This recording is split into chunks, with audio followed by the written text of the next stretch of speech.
నిటారుగాడ పోయి నిలబడితే సిగ్గుతో తెలంగాణ సమాజం తల వంచుకొని పరిస్థితులు కల్పించిన వాళ్ళు ఇంకా నిస్సిగ్గుగా సభలో నిలబడి మమ్మల్ని ప్రశ్నిస్తారా అధ్యక్ష?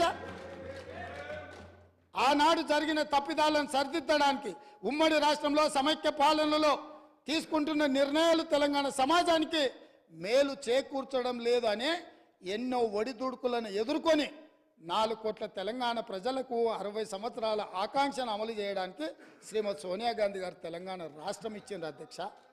అట్లా ఇచ్చిన తెలంగాణను వీళ్ళని నమ్మి వీళ్ళ చేతిలో పెడితే 10 సంవత్సరాల దివాలా తీయించి కొల్లగొట్టి ప్రాజెక్టులు పక్కున బలిగిపోతుంటే దాని మీద క్షమాపణ చెప్పకుండా ఇంకా ఎదురుదాడింది అధ్యక్ష.